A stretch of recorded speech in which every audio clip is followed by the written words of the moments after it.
Dito nga guys, pinasukan nga tayo ng long ride na booking. Malate, Maynila, papuntang Silang, Cavite. Dito nga guys, kausap na nga natin si ma'am, no? Habang nasa biyahe tayo at papunta na tayo dito sa may pickup.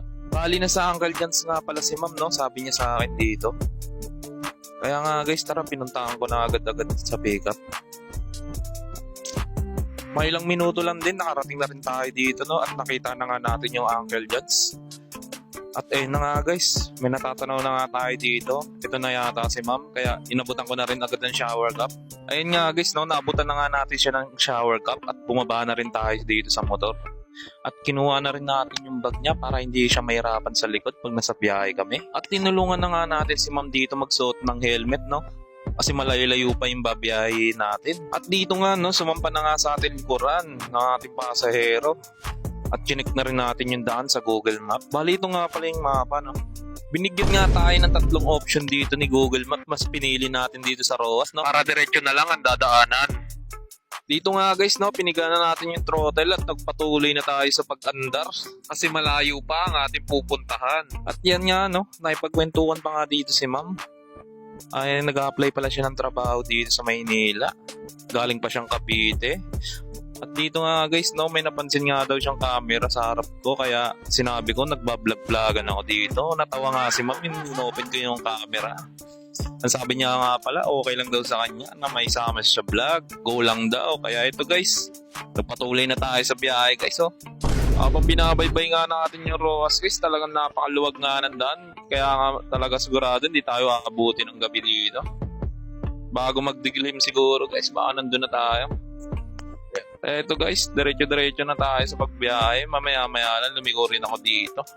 Dito nga guys, lumigo tayo, no? Kasi may lulusutan tayo dito sa may PTEX. Kung saan yung mga daanan ng mga riders, mga shortcut papuntang Cavite, no? At ayan nga guys, no, nakalagpas na tayo ng PTEX at nandito na rin tayo sa may shortcut na daan. Mga dinadaanan ng mga rider. Talagang napakaganda rin talaga ng view dito, no? Pag subukan yung lumusot dito, talagang napakabilis din talaga ng daan dito. Guys, dito nga guys, bumaba na nga tayo ng flyover, no? At nag-U-turn lang din tayo dito sa may baba. Dito tayo dadaan sa may bagsakan ng mga isda dito, no? Dito nga, no, medyo may konting kalubahan din yung daanan. Pero all goods naman dito para sa gaya natin mga motorista na dadaan dito, no?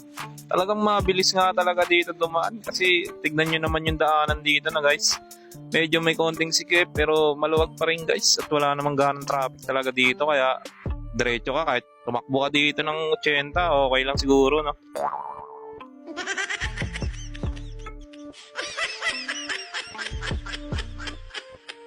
Ayan nga guys, nandito na nga tayo sa may Sapote, Alabang, no? Siyempre yung kasunod nito is Bacoor, Cavite, alam nyo na. Dito nga guys, no? Paglagpas lang natin ng mga ilang minuto dito sa Bacoor, kumaliwa na rin tayo Pamulino. Dito nga tayo dumaan kasi nga, no guys, labas na natin dito is Paliparan, Dasmariñas, Cavite. Pag diniretso lang natin hanggang dulo.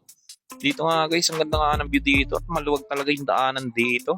Tignan nyo nga guys, nandito na nga tayo sa SM Molino. Ayan nga guys, oh, natatanaw na nga natin siya.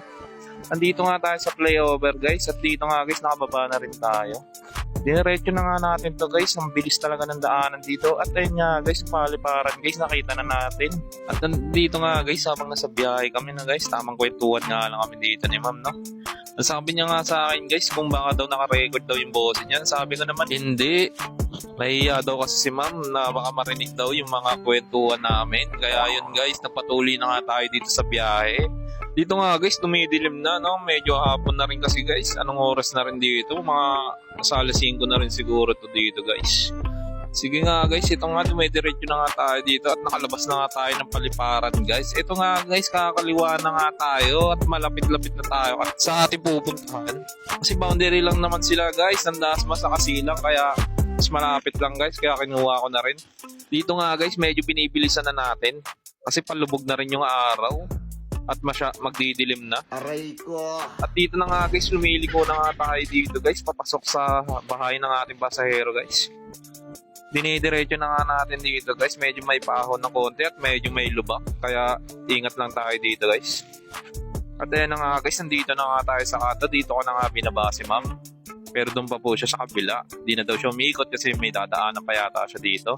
Dito nga guys, tinulungan ko na nga si ma'am magtanggal ng helmet. Medyo nahihirapan siya magtanggal. At mamaya-maya lang guys, nagbayad na nga si ma'am, online payment, GCash. At tiningnan ko na rin sa akin cellphone at na-verify ko na rin at nakita ko na rin na okay na. Kaya umalis na rin agad ako guys. Eto na, inabutan na tayo ng dilim.